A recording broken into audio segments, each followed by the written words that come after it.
Et oui, de toute cette beauté, vous ne rêvez pas, vous voyez bien un coloriage.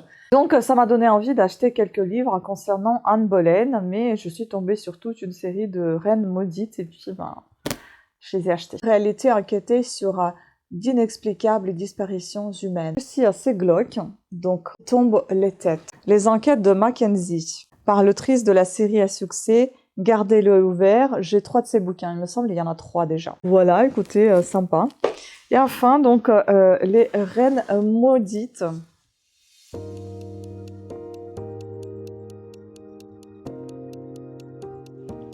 Ah, c'est pas mal ici aussi, hein. En fait, bonjour à toutes et à tous, j'ai changé de localité. Localisation, j'en sais rien, je suis pour aller au palier. Ouais, j'avais la flemme de ranger la chambre en fait. Et j'avais la flemme de mettre la perruque, mais j'ai pas eu la flemme de faire ma manucure, dernière les ongles, et bien évidemment me maquiller. Bon, j'ai pas mis des boucles d'oreilles, je pense que c'est pas bien grave. Les cheveux ça repousse, mais je pense que ça va retomber encore parce que je suis comme à la 3e chimio là, le 17 octobre. La vidéo sortira beaucoup plus tard, bien évidemment. Je pense que même j'aurai terminé toutes mes chimios et peut-être que vous allez pas me voir si souvent dans cet état-là. Ou peut-être si encore, écoutez, mais j'en ai marre de me cacher, j'ai envie de me montrer telle que je suis, et puis tant pis, voilà. Alors, j'espère juste que ça va pas grésiller, parce que l'autre fois, j'ai très mal installé mon micro. Figurez-vous que j'entendais le grésillement tout le long du montage, et je me dis, ça devait être pénible aux oreilles. Aujourd'hui, ça va être un book haul. Et oui, de toute cette beauté, vous ne rêvez pas, vous voyez bien un coloriage qu'on verra à la fin de cette vidéo. Alors, on va commencer par tout ça. On était passé chez Cultura. Si j'ai pas résisté, j'ai passé le reste de la commande sur Amazon parce que j'ai pas tout trouvé chez Cultura. En fait, j'avais regardé récemment une série des Tudors que je n'ai jamais vue dans ma vie et puis j'ai bien apprécié sauf certaines scènes explicite niveau intime ou niveau torture, ça m'a pas trop plu. Je pense que c'est tout à fait normal de ne pas apprécier ce genre de choses. Et donc, j'essaie de cacher cet interrupteur. C'est un peu moche quand même. Hein. Je sais même pas comment se mettre pour qu'il soit pas là, quoi. Plus comme ça, peut-être. Vaut mieux voir la poutre que l'interrupteur. Quoique, on le voit quand même. Trop petite. Alors, donc ça m'a donné envie d'acheter quelques livres concernant Anne Boleyn, mais je suis tombée sur toute une série de reines maudites et puis je les ai achetées. Donc déjà, je vais vous présenter d'abord d'autres bouquins et puis ensuite on va passer à cette série de reines maudites. Donc Donato Carisi, je l'ai acheté aux éditions Livre de poche et c'est d'occasion, livre d'occasion, donc je vais essayer de retirer ça si on peut. Il a coûté vraiment beaucoup moins cher qu'un livre neuf. Il est exactement dans le même état, il a coûté 6,68 € au lieu de 8,90 € de livre neuf, mais regardez-moi, il est en super bon état, donc je vois pas pourquoi je me priverais d'acheter un livre dans cet état-là. Toi, hop là, j'ai failli abîmer mon coloriage. Un célèbre hypnotiseur, un garçon muet, un jeu meurtrier, donc la maison sans souvenir. Il a l'air super sympa ce bouquin. Nous sommes ici à pas loin de 400 pages. 370. Les faits évoqués dans le rapport de la police locale semblent anodins. 2 promeneurs ont découvert une voiture abandonnée dans les bois en Toscane. Le pneu arrière crevé et les portières ouvertes. Et des détails interpellent les forces de l'ordre. Trace d'une tentative de fuite et les effets personnels d'une mère et de son fils disparus depuis des mois. Lorsque l'adolescent réapparaît seul dans la vallée de l'enfer, il se déclare l'auteur d'un crime effroyable. Pourtant, l'hypnotiseur Florentin Gerbert, appelé à l'aide sur cette enquête, soupçonne que quelque chose d'autre, plus sinistre encore, est à l'origine du mal. Dès lors, les événements macabres se multiplient et Gerbert se retrouve piégé dans une énigme meurtrière où sa vie et celle du garçon seront gravement menacées. Désolée, il faut que je redémarre, donc j'ai un petit peu du mal au départ pour lire les 4e, mais c'est pas grave, ça va le faire. Un avis ici de Midi Libre de François Barrière. Carisi plonge dans les méandres d'une personnalité dévastée, pas à pas, et on le suit en apnée, fasciné. Donne envie. Ensuite, un autre. Donc, une nouveauté de Nicolas Beuglet. Il me semble que j'ai vu il n'y a pas si longtemps un format broché. Donc, nouveauté machiavélique et haletante, et les 7 jours. Ça a l'air fou, mais tout est exact. Le lecteur ressort lessivé, avis de Parisien. Le Parisien. Donc ici, on est aux éditions Pocket. Vraiment, l'ultime avertissement. On est toujours dans les secrets et tout ça. Le livre, la couverture interpelle. Nous sommes ici à 330 pages à peu près. J'ai voulu la 4e. Dans le véhicule qui l'a conduit vers les Appalaches, Félicia sourit en observant les sommets enneigés. La jeune experte en art a été invitée à étudier 3 objets de la fabuleuse collection des Castelmans. Et quand elle arrive au manoir de la célèbre famille, son sang se glace. Félicia, en réalité inquiétée sur d'inexplicables disparitions humaines. Épaulée par Armand, un ancien flic devenu prêtre, elle se lance alors dans une course haletante pour retrouver un mystérieux groupe se faisant appeler les Sentinelles. Traqués à mort par des ennemis aussi intelligents que puissants, Félicia et Armand n'ont pas le choix pour échapper au pire. Ils devront entendre l'ultime avertissement lancé par ceux qui ont vu l'impensable. Donc ici, on a un avis de Bernard Babkin. Rouge sur du noir, c'est encore plus lisible que le blanc sur du noir, mon Dieu. De Le Figaro littéraire, donc on est sûr d'être embarqué dans un thriller addictif, de voyager dans des contrées infernales et de vivre une aventure quasi cinématographique digne d'un James Bond. On a un avis d'Amélie Descroix, France Dimanche. Explorant la question de la mémoire humaine, rare mot thriller n'aura été aussi tendu et fascinant. Et puis voilà, ça m'a l'air sympa, on verra bien. Ensuite, le 3e, et puis on va passer aux Reines Maudites, ça s'enlève, c'est cool. Prix des lecteurs, sélection 2025. Ici, nous sommes sur l'autrice que vous connaissez, je pense tous déjà. J'ai quelques-uns de ses livres. Oh là là, ça s'enlève pas cette chose-là. C'est Victoria Carlton, je pense que c'est Carlton plutôt, une youtubeuse canadienne, québécoise, connue. Elle parle souvent des meurtres et tout ça. Et ici, elle est en coéquipe, on va dire, avec Alexandre Soublière. Ça me parle aussi son nom. Aussi assez glauque, donc tombent les têtes. Les enquêtes de Mackenzie, par l'autrice de la série à succès, Gardez-le ouvert. J'ai 3 de ces bouquins, il me semble, il y en a 3 déjà. Ils sont à peu près, ils sont tous au format livre de poche et ils sont à peu près de cette épaisseur-là. Donc on est à 250 pages à peu près, je pense. Voilà, 250. Je vous lis la 4e. Créatrice d'un podcast populaire de True Crime, Mackenzie Martin s'est donné pour mission de retrouver les têtes cachées des victimes de Robert Sinclair Peters, un tueur en série exécuté avant d'avoir livré tous ses secrets. En compagnie d'Asia, sa productrice, et soutenue financièrement par Jonathan O'Connor, un richissime avocat de Montréal dont l'épouse a été assassinée par celui que l'on surnomme le Rob.S, Pierre de la Nouvelle-Angleterre. Le Rob.S, Pierre de la Nouvelle-Angleterre. Jeune femme se rend au New Hampshire, de fausses pistes en bévue et revirements de situation, elle prend de plus en plus de risques, mettant sa vie et celle de son ami en danger. Châtiment divin, décapitation, machination et démons intérieurs, la journaliste viendra-t-elle à bout de cette affaire sans perdre elle-même la tête? Hallucinant. Et on a un avis de Pastèque, France Inter. Page Turner, redoutable. Pastèque, ça s'écrit avec un K à la fin et c'est entre guillemets, donc ça doit être un surnom. Voilà, écoutez, sympa. Et enfin, donc, les Reines Maudites. Je pense que ça commence par Catherine. En fait, tous ces livres sont aux éditions donc Hauteville. Grand prix du roman historique. Ils portent tous ce petit bandeau là. Un partenariat avec Prima, ça et Histoire. Et je pense qu'on va commencer par... Donc, tous sont écrits par Alison Weir. Donc c'est une série des Reines Maudites et la première c'est Catherine d'Aragon qui était les épouses de Henri VIII, roi d'Angleterre. Trop beau, j'adore. Donc, vous m'excuserez si jamais j'ai le rouge à lèvres sur les dents, j'espère pas, mais j'ai pas pris mes lunettes, alors c'est un peu compliqué à voir. Ici, on n'est pas loin de 900 pages, ce sont quand même des gros pavés, mais j'adore comment ça s'ouvre, j'adore les livres qui s'ouvrent assez souplement comme ça, c'est un plaisir. Et en face de la lumière, c'est peut-être pour ça aussi que j'ai du mal à lire. Alors, vous voulez la 4e. Dieu avait enfin exaucé ses prières, ce magnifique jeune homme voulait faire d'elle son épouse et la mère de ses héritiers. Ceux qui l'avaient méprisée, humiliée, devraient désormais s'incliner devant elle. Elle essaya de ne pas se réjouir à cette idée, mais elle n'était pas une sainte. L'année de misère était définitivement révolue. Elle serait bientôt la femme du roi le plus riche qui ait jamais régné en Angleterre.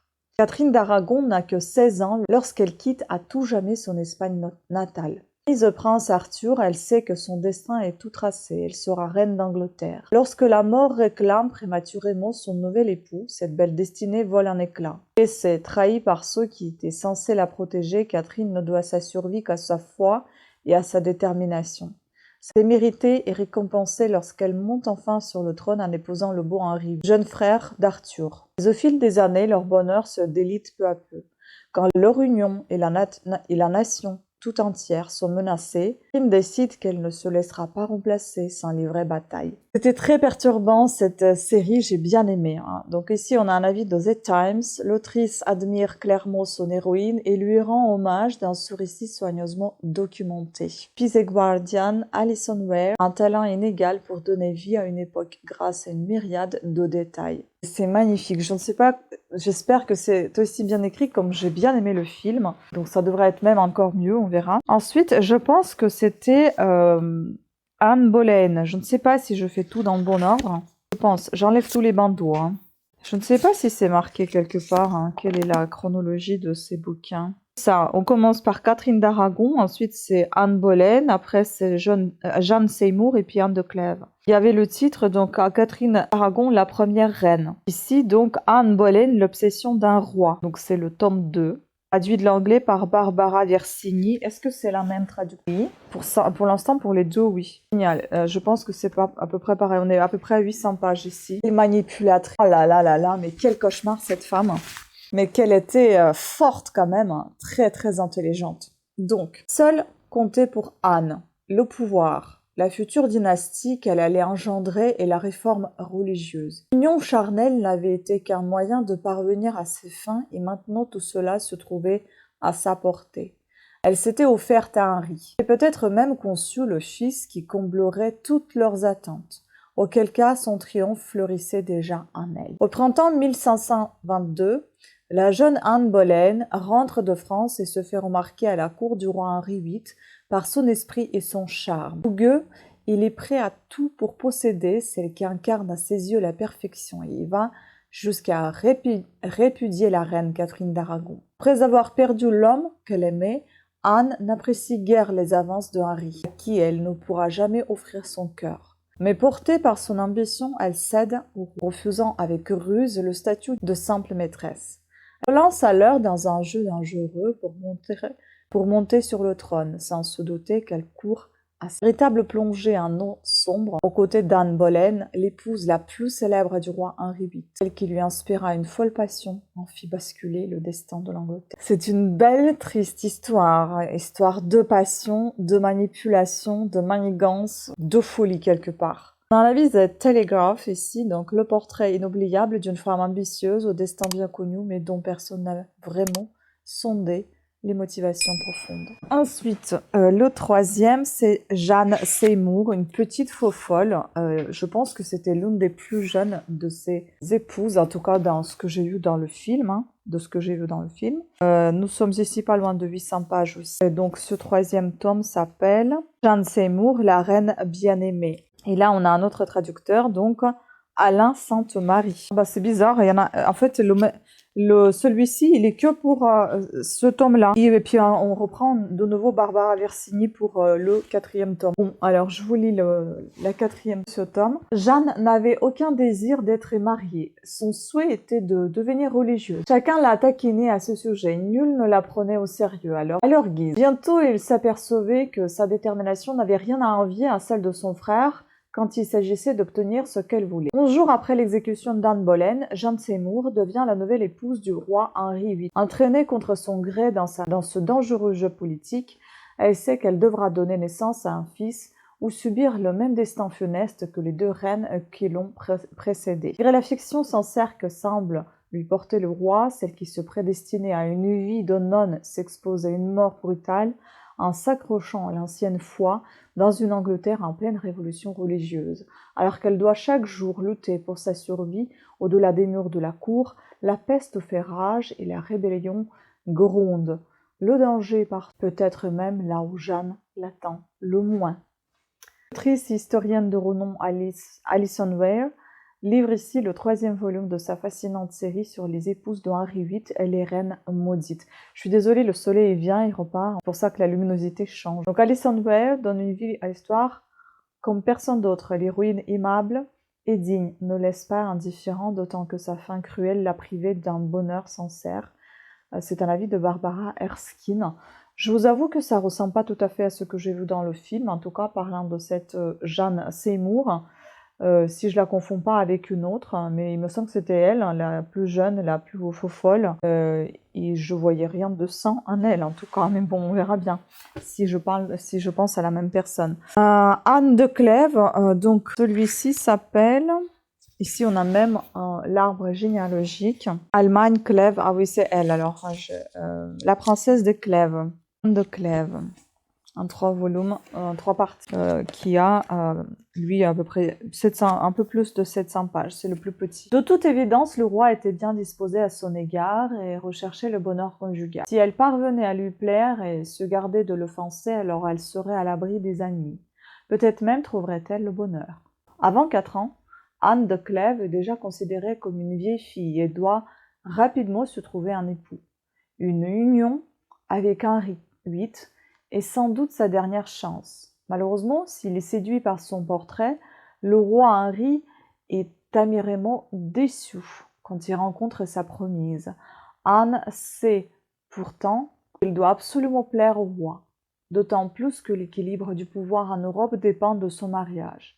Mais il lui faut aussi composer avec les rumeurs malveillantes sur son passé qui pourraient causer sa perte à la cour d'Angleterre. Car pour être reine, il faut être irréprochable. Triste historienne de renom, Alison Weir, nanana. Donc, alors ici, on a un avis de The Times, un portrait complet et intéressant de celle qui survécut toutes les autres. Oui, parce que je ne suis pas sûre qu'elle était sa reine, en fait. En fait, il y en a une qui a fini aussi tragiquement, mais elle, pour coup, il l'a beaucoup aimée, il était fou amoureux d'elle, elle lui a offert un fils.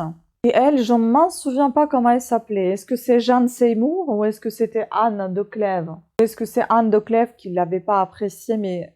Enfin, qui voulait pas être mariée avec elle, elle l'attirait pas physiquement, intimement en tout cas. Et il a fini par l'apprécier puisque sa fille aînée, Marie, l'appréciait beaucoup. Et c'est la seule qui a bien fini, entre guillemets, puisque elle n'était pas épouse du roi, mais elle était sous sa protection en quelque sorte. Et est-ce que c'est elle? Je ne m'en souviens pas. Je me demande, Jane Seymour, est-ce que c'était pas celle qui était décédée d'elle-même par la maladie, celle de qui je vous parle ici, là, pour celle-ci? Je sais pas. Il y en avait une très très gentille, mais qui était décédée à cause d'une... après avoir mis au monde le bébé, mais pas tout de suite, quelques jours après, je crois. Je ne sais pas si on peut appeler ça morte en couple, ou parce qu'elle a quand même souffert et elle est morte après. Mais oui, elle est morte quand même en donnant la naissance à son fils. Et c'était une vraie tragédie pour le roi. Hein. Et donc c'est à ce moment-là qu'il a trouvé cette petite faux folle qui était peut-être Jane Seymour au final. Ouais, je pense qu'on parle pas ici de cette reine-là que je vous dis qui est décédée toute seule. Qui a vécu sa vie et qui est morte de sa propre vie et non pas été amenée à un échafaud ou autre torture, que sais-je. De toute façon, je les lirai, je vous en parlerai. En tout cas, je suis fière et contente de mes achats. Maintenant, je vais vous présenter le coloriage qui est juste magnifique, qui mérite toute votre attention. Je vais vous montrer toutes les pages qui se présenteront à vous. Et comme ça, vous allez voir, c'est vraiment très réaliste, très très joli. Au revoir. Alors, je vous montre de plus près. Donc, ça s'appelle Fall Scenes. Donc, je pense que ce sont des scènes d'automne. Donc, ces coloriages pour les adultes, pour relaxation. Vous voyez, comme quoi, les coloriages pour les adultes, ce n'est pas que des femmes toutes nues, hein. C'est ça ce que je cherche d'habitude à chaque fois, c'est pas sur ce que je tombe. Il faut à chaque fois, quand je choisis un endroit, le soleil, il vient juste là où je l'ai choisi, où il n'y en avait pas. Alors, c'est vraiment très très joli. Donc ici, il y a 50 grayscale, je ne sais pas ce que ça veut dire. Ah, peut-être les images dans les tons de gris, peut-être. Image that capture the warmth and wonder of the season. Alors, des captures d'images, enfin, oui, un peu des photos, en fait, de cette saison chaude et merveilleuse, un truc comme ça, non? Je sais pas. Voilà. Ah oui, ce livre appartient à... Il faudra noter à qui. Et donc, ça commence comme ceci, avec ces beaux paysages. Certes, je ne suis pas une super fan quand il y a trop de gris, parce que c'est un peu compliqué à colorier. Mais après, ça peut aussi aider à accentuer certaines couleurs, par exemple. Et j'aime beaucoup le côté blanc de l'autre côté. Ça aussi, c'est pas mal. Qu'est-ce que c'est beau. Mais je pense qu'ici, il n'y aura pas de feutre du tout. Il y aura que du crayon papier parce que les feuilles sont assez fines. Mais c'est vraiment tout naturel, vous voyez. On dirait vraiment que ce sont des photos, en fait. Très, très joli.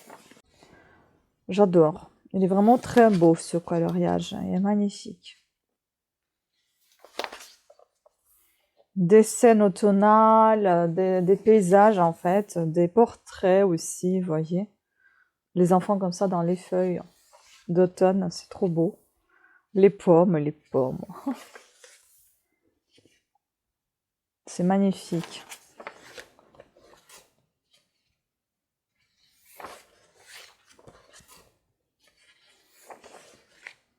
J'adore ça.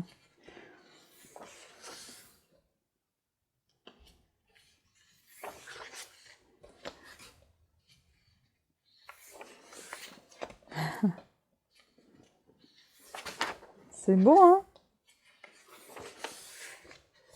J'aime bien cette image-là. Celle-ci aussi, j'aime bien là où il y a le tricot, en fait. Je trouve ça trop beau.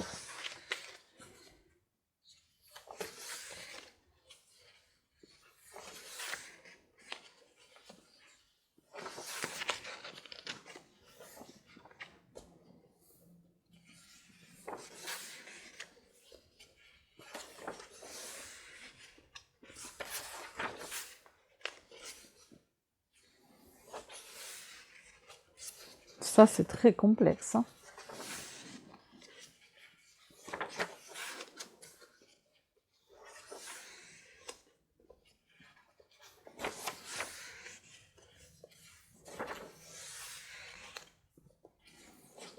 Je vais m'y mettre aussi au coloriage.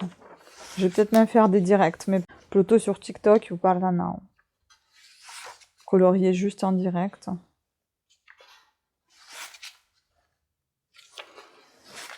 Ça apaise.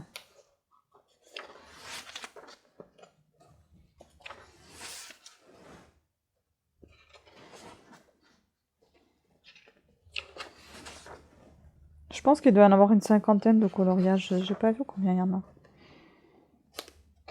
Vous voyez, il se répète pas. C'est cette image-là que j'ai vue sur Facebook qui m'a beaucoup plu et que j'ai voulu voir ce même coloriage.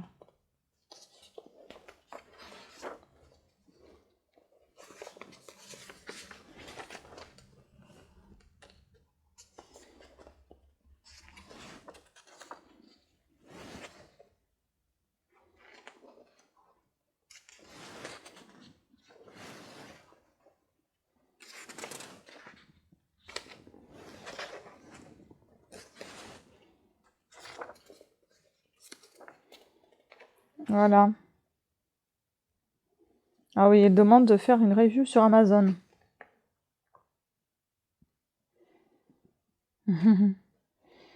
Bon, je ferai, mais sans les images coloriées pour l'instant.